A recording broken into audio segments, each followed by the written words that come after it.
Now let us begin with the next chapter, data transmission and telemetry. So let us say, what do you mean by data or signal transmission and telemetry? So here the terms data transmission and telemetry refer to the process by which the measurand, that is the quantity to be measured, is transferred to a remote location for the purpose of being processed, recorded and displayed. Here the terms measuring devices and transmitters generally go side by side, and it's very difficult to make any exact distinction between these two terms. A measuring device converts a primary indication, that is a primary quantity, into some form of energy that can be easily displayed on a scale. And transmitter is also considered as a device which transmits the value of primary quantity or primary variable at a considerable distance from the primary element. So that means both transmitters and measuring devices in measurement system perform almost the same function. Now, suppose if the data is to be transmitted over a short distance, so that mechanism is called as data transmission or signal transmission. Now, if the data is to be transmitted over a long distance, over a very long distance, then the process is known as telemetry. So that means both telemetry and data transmission performs the same function. Only the difference is data transmission is a process in which the data is transmitted over a short distance, and telemetry is a process in which the data is to be transmitted over a long distance.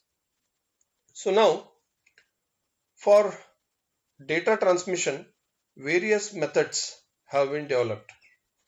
The choice of a particular method depends upon the physical variable, that means the quantity which is to be measured, and the second one is the distance involved. So these are the two important factors that affect the choice of data transmission, that is the physical variable and the distance through which the data is to be transmitted. So depending upon this, there are different methods of data transmission. For example, the hydraulic and pneumatic methods of data transmission, where the data is to be transmitted over a short distance. So hydraulic method and pneumatic methods are employed for data transmission over a short distance.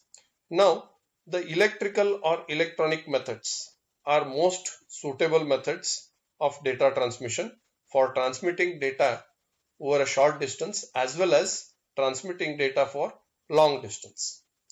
So therefore electrical and electronic methods of data transmission is considered as the efficient method of data transmission for short as well as long data transmission methods. So here the telemeters, especially, they are designed for long distance transmission, and that data may be transmitted either through wire or through phone or through microwave.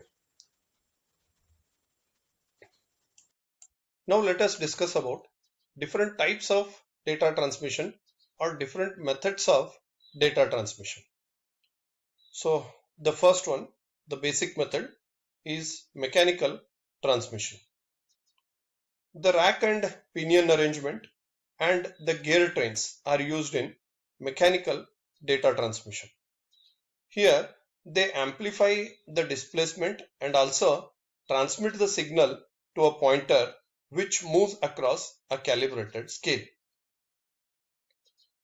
So let us see the second method of data transmission is hydraulic transmission. So the hydraulic transmission is shown in this figure, which is very commonly used method of short distance data transmission. In this case, 4 bellows are used, 2 at the transmitting end and other 2 at the receiving end. The 4 bellows are connected by an impulse of pipeline, and the whole system is filled with liquid. When the actuating link on the transmission end is operated by the measurand, that is the quantity to be measured, then first and second bellows expand, and on the other hand, third and fourth bellows, they get contracted. So this expansion and contraction is communicated to the receiving end, which moves the receiving pointer at an equal amount as that of the input measurand. So this is how the data from the transmitting end is communicated to the receiving end by means of hydraulic transmission. So as I told, this is particularly used for very short distance data transmission. Now let us say the third method of data transmission is pneumatic transmission. So this pneumatic method of transmission is also called as flapper nozzle mechanism. So it consists of an open nozzle which is supplied with air through a restriction or orifice. The diameter of this restriction or orifice is smaller than the diameter of nozzle for proper functioning. So in front of the nozzle there is a flapper which is positioned by the measuring element. The force on the flapper is produced by a transducer which converts the measurand, that is the quantity to be measured, into linear displacement. The flapper is pivoted, and the other end it contains some balancing counterweight. Now when the flapper is moved against the nozzle, the air cannot escape and maximum air passes through the amplifier. And when the flapper is moved away from the nozzle, minimum air passes to the amplifier, as most of the air escapes to the atmosphere through this nozzle.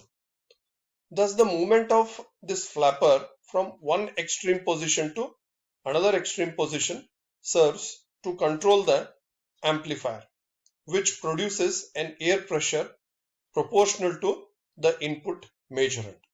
So in this way, the quantity to be measured is transferred to another location by means of air pressure in case of pneumatic transmission.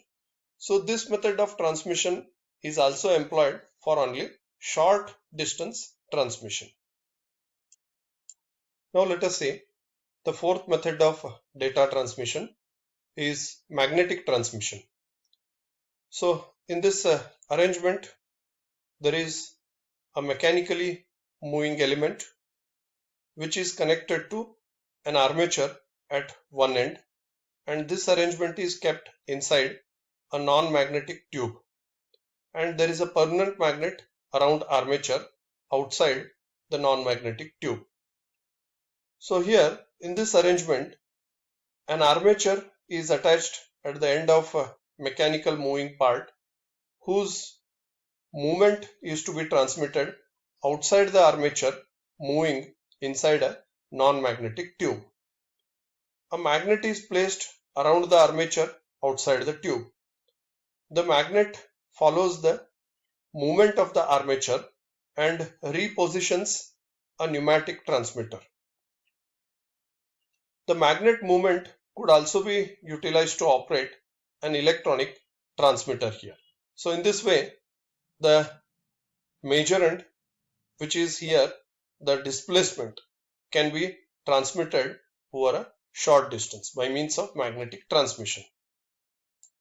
Now let us see the most important type of data transmitter is electric type of transmitters.